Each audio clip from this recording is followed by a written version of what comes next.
My story doesn't begin with a scream, not with a suitcase in hand. It begins with silence. A silence that grew inside me, slowly, day after day, until it filled everything. I didn't leave home all of a sudden. I left because if I stayed, I would disappear little by little, and no one would notice. I left with only the clothes on my back, no plan, no return, no one waiting for me anywhere. And if you too feel you've stayed silent for too long, stay with me until the end and subscribe. Because here we tell stories the world preferred to pretend never happened, but they did, and still do. My name is Neid, I'm 82 years old, and despite the wrinkles on my skin and the white hair that time gave me, part of me is still trapped in that morning, when I left, with only the clothes I was wearing. I didn't take a suitcase, I didn't take papers, I didn't even brush my hair. I left as if fleeing a fire, not one outside, but inside, a silent, invisible fire that had been burning my soul for years, and no one ever saw it. If you had seen me back then, you might have thought I was a lucky woman. A neat wooden house, geraniums blooming in the porch boxes, a hard-working husband, hot food on the table, laundry hanging crisp on the line. To the eyes of the small town where I grew up, I was the image of a respectable woman, and that was exactly what was killing me slowly, because behind the white lace curtains there was silence, not the good silence of peace, but the kind that comes from indifference, absence, and words that never arrive. The kind of silence that screams. Our house, in the countryside, stood near a curve of a dirt road where trucks passed on their way to the neighboring town. And every time I heard the growl of their engines fading into the distance, I asked myself, will I ever have the courage to leave too? The truth is, fear teaches us to act. We smile at the market, chat with neighbors, thank the priest for his kind words at the festival, all while carrying a weight inside that no one can measure. My husband never needed to raise his hand. His look was enough, his absence was enough, the way he made me feel invisible, inside my own life, was enough. One day, I realized I had lost myself completely. I no longer knew what I liked, what I dreamed of. Who was I, who once read romances by lamplight, and dreamed of seeing the ocean, had turned into a shadow that poured the coffee, and extinguished her own desires. But every body has a limit, every soul a fuse, and mine burned out on a Sunday morning, when even the roosters couldn't wake me to the life I was living. That day, I opened the drawer of socks, took the key, folded the letter I never had the courage to deliver, and left through the back door with only the clothes on my back. I didn't just leave my belongings behind, I left my past, my fear, and the woman I once was, or pretended to be. Today, so many years later, I look through the window of this rented house, and see another woman reflected in the glass, a woman who doesn't have much, but has the most important thing, the peace of no longer needing to stay silent. If you want to listen, I'll tell you everything, but I'll warn you, don't expect explosions. The most brutal kind of violence is the one that arrives quietly. And the most beautiful kind of rebirth is the one that rises after shame, emptiness, and silence. Now sit here with me, I have a story to tell you. The sound of coffee dripping through the filter always brings me back. I don't know if it's longing, or just a memory that still hurts, but every time the smell of fresh coffee fills the kitchen, I return to that house, the one where I lived, or tried to live, with Arnold. We were married in 1963, I was 19 years old, he was 28, known in the small town where I was born, not for his charm, but because his father owned one of those old-fashioned general stores, tall dark wood counter, tins of cookies on the shelves, and an iron scale. Arnaldo grew up there, watching people ask for credit and collect their change wrapped in brown paper. He learned early to save his words, using them only when absolutely necessary. Arnaldo wasn't a bad man, but he was never a good one either. He was the kind who did the minimum and demanded gratitude for it. And I had been raised to do the opposite, to thank always, even when there was nothing to thank for. When I moved into his house after the wedding, I brought in a borrowed suitcase, half a dozen clothes, a towel embroidered by my mother, and a small radio that only worked if you tapped it twice on the side. That was the last time anyone called me daughter. The days there had no color. We woke before sunrise because Arnaldo went to help his father at the store. I stayed home, tending to daily chores. There were no children, no conversations, only routine. Black coffee, rice and beans, silence at the table, no fights, no kisses, nothing. I remember one morning, I dropped a glass on the floor. I got so scared that I apologized out loud, even though I was alone. That's when I realized I no longer knew how to live with myself without fear. The few times we went to the town center, I used to observe the women in line at the bakery. There was one who sold homemade bread, carefully wrapped in white cotton cloth. Another always came with her nails done, a soft lipstick, and a small smile in the corner of her mouth. I envied them, not for their beauty, but for their lightness. I felt heavy, like someone carrying a life she didn't choose. On Thursdays, a truck came down our street selling fruits and vegetables. I would buy oranges, sometimes tomatoes, and pay with coins I kept in a small tin jar above the sink. It was the only moment someone asked what I wanted. And even then, I answered quietly, afraid of choosing wrong. At night, when Arnaldo came home, I'd set his plate on the table and sit on the kitchen bench. He ate in silence, sometimes with the radio on, its volume barely audible. He never complimented my food, never asked how my day had been, and I learned not to expect anything. We were never poor enough to go hungry, but we lacked everything that mattered: affection, conversation, touch. We shared a bed, but it was as if we slept on opposite sides of the world. Every night, I heard the window creak with the wind and wondered if that window could fly, would I have the courage to go with it? Over time, the face in the mirror began to fade. The girl who once dreamed of working at the town's pharmacy, helping behind the counter, became distant. There, I was only a well-behaved shadow, the obedient daughter, the discreet wife, the invisible woman. The days all looked the same, and repetition made even pain feel ordinary. Sadness turned into a garment I wore without noticing, and silence became a language. Loneliness has a smell. For me, it was the smell of cold coffee and laundry soap. Even today, when I smell those things, I remember that quiet woman, hands wrinkled before their time, scrubbing the floor as if trying to erase her own existence. I used to think loneliness meant having no one around, but I learned the worst kind is when someone's beside you, yet they've been gone for a long time. It doesn't happen all at once. It never does. Absence comes slowly, like termites eating through wood without making a sound. By the time you notice, there's nothing left to save. Arnaldo started coming home later. First, he said it was because business had picked up. Then, it was because of some inventory work, a term I didn't even understand. At first, I believed him, or rather, I wanted to believe him. It was easier to swallow an excuse than face the taste of loneliness. With time, his delays became routine. He'd arrive after dinner, unshaven, with a hard expression. He'd leave his shoes by the door, mutter a good night that barely left his mouth, and go straight to bed. I'd stay behind, washing 2 plates, as if we were still truly married. One rainy night, he came home smelling strange, not of sweat, not of alcohol, but of a sweet perfume that didn't belong to our house, not to me. I pretended not to notice. I pretended so many times that eventually, I almost convinced myself. One Saturday, I asked him to take me to town. I needed to buy thread to sew a button and fix some dishcloths. He said he couldn't. He had a commitment. That same day, I saw his car driving down the road, with a shadow in the passenger seat. A woman. I couldn't see her face, but I knew. We always know. The next morning, I found a white handkerchief in the glove compartment, with a letter R embroidered in one corner. I kept it in my drawer and never spoke of it. Back then, a respectable woman didn't make a scene. That's how I was raised. Swallow your tears, wash your face, and go back to the living room. No one needs to know.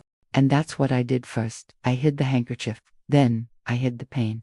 I spent my days trying to keep routine alive, sweeping the yard, feeding the chickens, planting parsley behind the house. But inside me, words piled up. And because they couldn't escape through my mouth, they began to ache in my bones. Sometimes, silence hurt more than any scream. He looked at me like he was staring at a wall.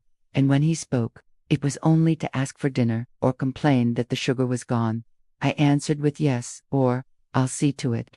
Even when what I wanted to ask was, where did I lose myself? Yes, I was angry at him. But the deepest anger was toward myself, for accepting less than I deserved, for pretending it was normal, for mistaking neglect for destiny.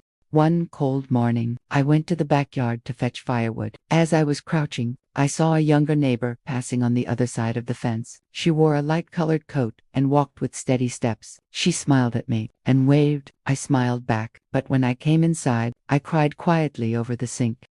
Not because of her, but because I had forgotten what it felt like to walk that way. Straight, confident, light.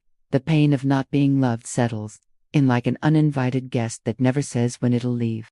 You learn to cook with it in the kitchen, to sleep with it on your pillow, to wash its clothes without complaint. And the worst part was that there were no screams, no drama, only a dragging silence, a constant weight, a presence made of absence. Even today, when people ask if Arnoldo cheated on me, I don't know what to answer, because what hurt the most wasn't the handkerchief or the perfume. It was that he never looked me in the eyes and said, I don't love you anymore. He just kept leaving, a little more each day, and I stayed, trying to fit myself into a space that was no longer mine. That's when I truly began to disappear. Every woman knows the exact moment she starts vanishing inside. For me, it was that night he dropped his keys on the floor and went to bed. Without saying goodnight, I stayed there, my hands on the table, my heart in a dark corner, because everything left unsaid hurts too. There was a night when I had to hide in the bathroom, not because he hit me. Arnoldo never raised a hand against me, and for many people, that alone was reason to be grateful. But that night, he screamed.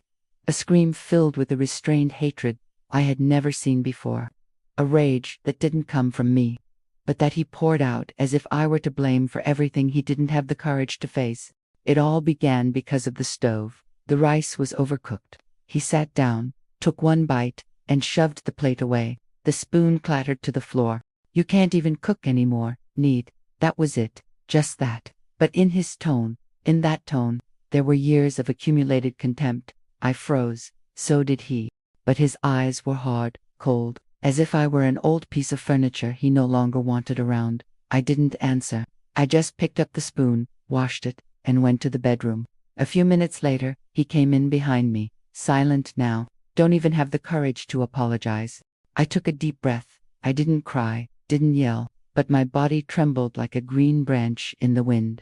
I walked to the bathroom and locked the door, sat down on the cold floor, still in the clothes of the day, hugged my knees, and stayed there. Time seemed to stop. I could hear only the ticking of the kitchen clock, every second like a hammer blow. I remembered my mother saying that women must have patience, that marriage has bad phases, that sometimes a man just takes it out on whoever's closest. But that night, I couldn't believe her, and didn't want to. I stayed there until the cold told me it was time to get up. When I unlocked the door, the light in the bedroom was off. He was already asleep, or pretending to be. That night, I didn't sleep. I sat on the edge of the bed, staring at the ceiling, thinking about everything I had become, or stopped being. The next morning, I fetched water from the well, fed the chickens, swept the porch. Arnoldo left without a word. No apology, not even a glance. His indifference was like a rusty nail. It didn't kill, but it infected slowly. That was the day I first thought about leaving. It wasn't a firm thought, just a quiet idea that hid deep in my mind. But when you start imagining escape, it's because your soul has already begun to flee. The following week, I started gathering small things, an old toothbrush, a comb, an old photo of my grandmother. I hid them in a shoebox. I began saving coins, a bit of change from the milk, the bread, hiding them behind the broom in the pantry corner. It wasn't about money, it was about hope. Outwardly, I seemed calm, but inside, I was building a plan in silence. Each day of silence, each act of neglect, each absence was another thread in the slow spinning spool of courage in my mind. One night before bed, I sat on the edge of the mattress and wrote a letter. Not for him, for myself. I wrote that I had the right to be happy, that I wasn't crazy or ungrateful, that I had done everything I could, and now, I needed to do something for me. I folded the letter and placed it inside an old Bible in the cabinet, a Bible no one had opened in years. For weeks, I didn't know if I would have the courage to act, but just imagining it made my heart beat differently. For the first time in a long while, it was mine again. The pain didn't go away. It was still there, gnawing at the edges, but it changed. It became the pain of waiting. And that cold bathroom floor stayed engraved in me like a warning. If I stayed there much longer, I'd break in a way that time could never mend. Leaving doesn't begin on the day of departure. It begins much earlier. The day you look around your own house and realize you no longer belong there. One night, I stood in front of the wardrobe with the door open. I looked at every piece of my life stacked in silence. Folded quilts, faded photo frames, letters I never answered. Everything seemed to whisper, "Is this still who you are?" My eyes went to the back of the shelf, where I kept a small box my mother had given me before I got married. Inside were old hair clips I no longer used, a ring that wasn't mine, and an old button from my father's shirt. Those weren't memories anymore. Just wait. I opened drawers like opening wounds. Every corner hid a fragment of myself. I found a bar of soap still wrapped in fine paper, one I had saved for a special occasion. That occasion never came. I found a pair of new socks I'd bought once in town and never wore. I was waiting for him to notice. He never did. I sat on the floor and laid everything before me. I didn't cry, but my fingers hesitated. It was hard to decide what to take, and even harder to decide what to leave, because most of what was there wasn't truly mine. It was what remained of me, shaped by that house, by him, by the years that passed without permission, erasing whatever was left of who I was. There was a small radio we'd gotten our first year of marriage. It barely worked, only catching signal. When the antenna was stretched with a wire, I remembered how, in the beginning, we listened to music together before silence became the official sound of the house. I thought of taking it, but I didn't. I didn't want to carry even the echo of that time. I touched an old tablecloth, frayed at the corners, one I had chosen myself, when I still believed love was proven through patience. I left it folded there. Too much patience also wears you down. At the back of the drawer, I found a small pocket mirror. Its cracked frame was a gift from a distant aunt. It was the mirror I once used to fix my hair and lipstick, waiting for Arnold to come home. I looked into it and saw a face I barely recognized. I put the mirror in my bag, not to look at myself, but to remember never to lose myself again. The whole house seemed to be saying goodbye. The floor creaked differently. The wall clock ticked slower. Even the smell of the kitchen, once so familiar, now felt like something from another life. But of everything I had to leave behind, the hardest was letting go of what I had dreamed we would be. The plans that never happened, the talks that never came, the children who never were. Letting go of the love I had invented alone, one that only existed inside my hope. The neighbors probably thought I was happy. They saw a tidy house, laundry on the line, a polite smile, but no one imagined that inside that silence, I had already been leaving for a long time. I took almost nothing with me: a change of clothes, a toothbrush, a few coins, the letter I wrote to myself, and the key to the old cabinet. Maybe just to remind myself that once I believed that place was my home. People say courage is leaving in anger, but for me, courage was leaving quietly, opening the door softly, and walking away with everything screaming inside. I left even my dignity behind, but took what no one could see: my decision. I woke before the rooster crowed.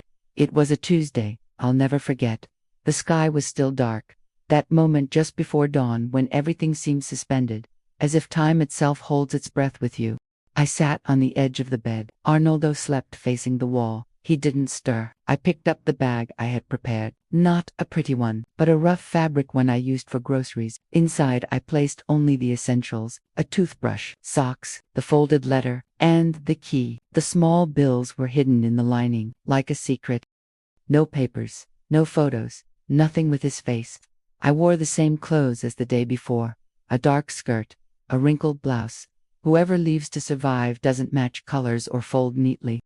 I crossed the kitchen in silence. The floor was cold. I didn't turn on the light. I saw the damp dishcloth on the stove and felt a lump in my throat. That was the end of a story that had never really begun. I closed the door gently so it wouldn't slam. The street was empty. A thin wind brushed my legs. I held my bag close, as if it could protect me. I walked to the dirt road where, on Wednesdays, the bus stopped for the next town. I knew no one would pass by that early. That's why I chose that hour. I crossed the pasture, cutting through wet grass that brushed against my shins. At the end of the path, there was a gate. I'll never forget the sound it made when I pushed it, a dry creak, just like the one it made when my father came home from work years ago. For a second, I felt like he was with me, and that gave me strength. I walked for more than 40 minutes to the bus station. By the time I arrived, dawn had broken. No one asked questions. No one ever does to a woman who carries a decision in her eyes. I bought a one-way ticket, didn't even check the destination. I chose the first bus leaving. The driver asked if I was visiting family. I nodded and smiled faintly. The lie hurt less than explaining the truth. I sat by the window, placed my bag on my lap, and breathed deeply. The smell of the seat, old dust and stale sun, made me nauseous, but I stayed quiet. I just wanted to leave. When the bus rumbled to life and left the terminal, I closed my eyes. The engine swallowed everything. The house, the silence, the years. I didn't cry. I didn't smile. I just waited for the world to open a space where I could begin again. When the bus took the last curve, and the town disappeared behind me, I looked one final time out the window. The fields shrank, the trees faded, the rooftops vanished into the horizon. I only looked for a second, because those who must move forward can't get lost in what they left behind. I left with only the clothes on my back, but inside me, I carried years of silence, swallowed pain, and one certainty. I would never go back.